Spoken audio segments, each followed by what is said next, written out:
Assalamualaikum warahmatullahi wabarakatuh. Saya Arvina Frida Karela akan membahas mengenai topik 2, ruang kolaborasi, mata kuliah pemahaman peserta didik dan pembelajarannya. Pada tugas 2.2, yaitu memodifikasi rencana pembelajaran, didapat pertanyaan bahwa jika Anda diminta untuk memperbaiki perencanaan yang telah dibahas pada tugas 2.1, sebutkan minimal satu hal yang akan Anda perbaiki dengan menyertakan alasan Anda melakukan perbaikan tersebut. Dalam modul ajar di samping, terdapat tujuan pembelajar yang tidak mengacu pada 4 unsur dalam menentukan tujuan pembelajaran, yaitu A, B, C, D, di mana A yaitu audience, B, behavior, C, condition, dan D, degree. Kemudian pembuatan yang tidak mengacu pada keempat unsur ini dapat mengakibatkan ketidakjelasan dalam proses pembelajaran.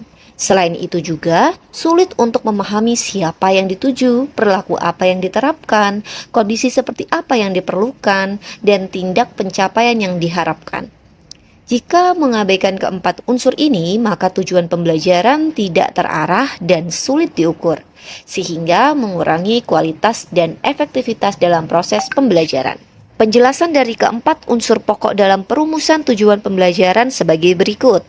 A. Audience, yaitu siapa yang ingin dicapai dengan hasil yang diinginkan.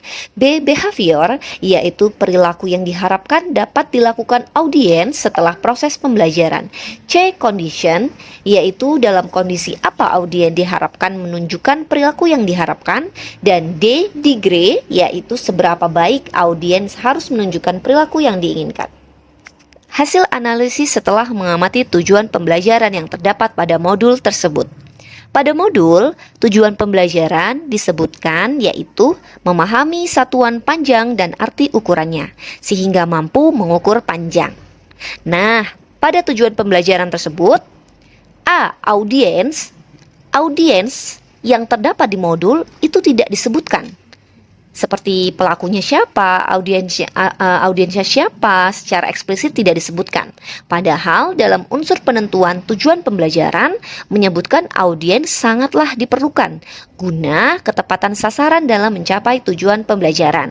Contoh, peserta didik dapat memahami satuan panjang dan arti ukurannya, sehingga mampu mengukur panjang secara tepat. Pada unsur B, behavior. Dalam modul yang dianalisis, perilaku yang diharapkan dari peserta didik adalah mengukur panjang suatu benda. Hal ini dengan jelas menentukan tindakan atau keterampilan yang harus dicapai oleh peserta didik, sehingga pada unsur B sudah terpenuhi. C. Condition.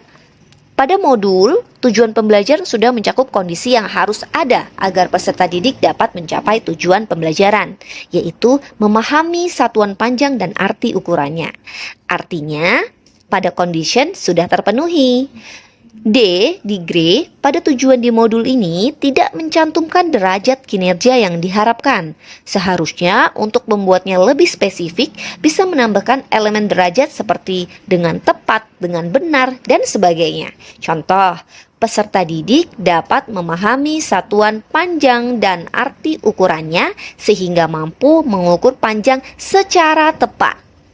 Setelah dilakukan analisis, dapat disimpulkan bahwa tujuan pembelajaran pada modul ajar tersebut hanya mencakup unsur B dan C, sedangkan unsur A dan D tidak disebutkan, sehingga menurut saya ini yang perlu diperbaiki guna menciptakan rencana pembelajaran yang tepat sasaran sehingga mencapai tujuan pembelajaran dengan baik. Dan terima kasih. Wassalamualaikum warahmatullahi wabarakatuh.